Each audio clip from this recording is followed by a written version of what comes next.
about trying to create great science and bring it to the market that allows us as producers to maintain our social licence and elevate our industry to become a new chicken, so that we've got market share, market penetration and security into the future. When I arrived yesterday, this was the first thing I saw. The fear of God was struck into me. Why would I come to an ALFA conference and talk about chickens? But I think from an industry point of view, we can really learn a lot from what's happened in the chicken market, especially in the US over the last 10 to 15 years, about the way the market's changed, about the way production systems have changed, and how we can actually learn from that, get on the front foot and roll with the punches to become a better, stronger industry into the future. So, what can the history of the chicken market tell us about beef? If we look at the way the industry's rolled, particularly in the US, there's been some significant changes. But if we cast our mind back to about 10 years ago, there was an ad that was released about red meat, and it was Sam Neill constantly chasing the chicken. We didn't know whether he catches the chicken, and that just run through. We still didn't know whether he caught it. The point for that is today I think our opportunity is to catch the chicken and strangle it. We have the opportunity to learn from what's happened in other markets, take that knowledge, take that change, and start to become the leaders around social licence production and ethical red meat production for our future. Just to give you some indication of what's happened, and Dr. Sam's point about using graphs to tell a story can bore people, I didn't know a great way to tell the story other than to use pictorial representations around what the market has done and is doing. So we can see,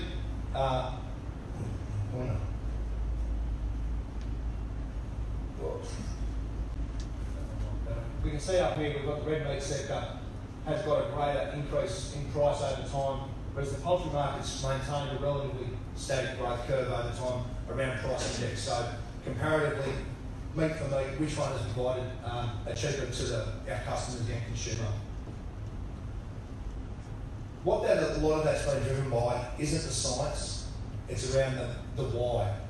Dr. Sam talked about it. What is the why? It's not around facts, it's not around data, it's about the story and the messaging and the marketing. Whether we agree or disagree with the facts that are so-called put out there, it is about the messaging of the market to the market. We need to take responsibility for having clean, clear, simple messaging for that market to be able to shift our production chain towards more consumption of red meat into the future. If we look at what's happened in the States in the caged poultry industry, there's been nearly a doubling of the free-range population of cage-free eggs being produced in about 10 years. The meat production side of things, 2014, about 3% of the market was represented as the antibiotic-free, clean green type image. By 2017, this has grown to 40% of the industry. Full spectrum of antibiotic use has gone from 47% of the market down to 12%. There's been significant changes in that industry over time and over a very short time. What we need to be aware of is from egg laid to broiler in the bag, we're talking about 50 days. The calf that was born this August, we're not going to harvest it until 2022, about February, March. So we've got a long, slow turnaround time to be adaptive to this. So we need to be proactive, get on the front foot and be aware of the challenges that are coming, because they are coming, whether we like it or not. If we look at what's happened in the States, there's been a corporate trend to generate what they call pledges. So corporate commitments to change. So over time, since 2018 to 2026, it's expected to be a change in the pledge to the type of eggs being produced. From about 2 billion eggs being produced under the free-range system, shifting to 57 billion in the 2026. Massive change to their production systems. If we look at the corporate bodies that are driving those chains, they are all major players in the market. Walmart, Kroger, Costco, McDonald's, Target, Aldi, they all provide they represent about 30% of the industry in the US. So they are significant players in the market.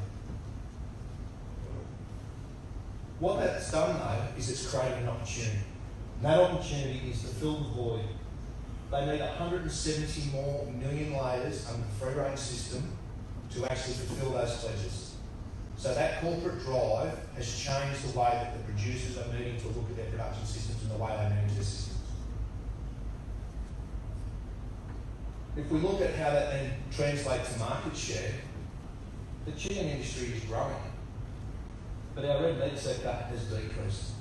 So it's really important that we slow this decrease down and start to turn it. And I think we need to be able to take the lessons learned from the chicken industry, adapt and change and be receptive to change and understand and listen to what our customers are saying. Because as we said, as Sam said earlier, it's about we, it's about the us, it's about the why we do what we do, and it's about being able to move as an industry to fulfil the needs of what the market's needing in the future. We ask our customers on a daily basis to pay a premium for our product. We are 360% above the chicken industry market at the moment. Do we need to give producers more, consumers more excuse not to consume our products? It's really important that we start to catch that gap. And catching that gap is about being responsive to change and making those changes proactively as an industry. So what's that got to do with the beef industry? If we look at the acceleration in demand and pledges made to the beef sector over time, back in 1981, Whole Foods banned the use of subtherapeutic uses of antibiotics in their meat supply chain. We fast forward, and the dots along this line have become more frequent and more major. The main one that we saw last year in December was McDonald's announcement. Now, as you look at me, you may think, yeah, it's a bit McDonald's, and I've used McDonald's as my base for my market surveys. I've visited many of those branches. And the point around that is they have they all have in common thing, they don't have a feed yard at the back of the business. They all rely on us to maintain that supply chain. They are relying upon us to keep those burgers full of meat.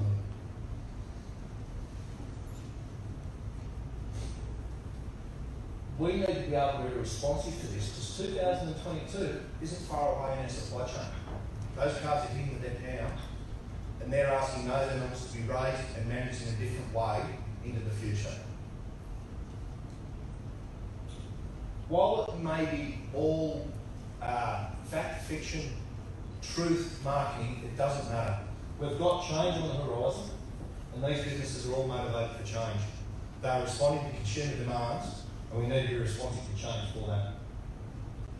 So the point about this is that when we get a brand message, we need to be clear, simple, concise, and have integrity in that brand. Making sure that what we do, what we say, are exactly what they want to do. So the opportunities should be taken out of this, not the threat. Whilst there will be change, there will be challenges. Let's learn from how the poultry industry has moved. They haven't raised their cost of production through that change, but they've actually delivered more to the market demand, and I think we've got the opportunity to do the same.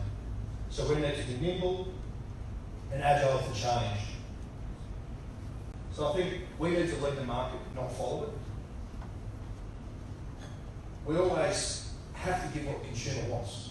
Marketing 101. Even if we don't agree with what they want, the market is the market, the customer is the customer. There will be new things out there that we will need to willing to try to explore. We need to validate the science. We need to understand what opportunities we have for change. I mean, Dr. Sam represented that in his presentation, that the way we manage animals now will not be the way that they are managed into the future. Brand Australia is perfectly positioned. We are seen in the world stage as a global leader in clean, green food production. We need to be proud of that. We need to embrace that change and continue to be that leader. So we have an opportunity, not a threat. So let's try and move forward as an industry and as a collective to actually deliver what these consumers are going to want into the future and make sure that our businesses stay sustainable, productive and profitable into the future. Thank you. Thank you, Rob. off a few questions. Is there any questions for Robert?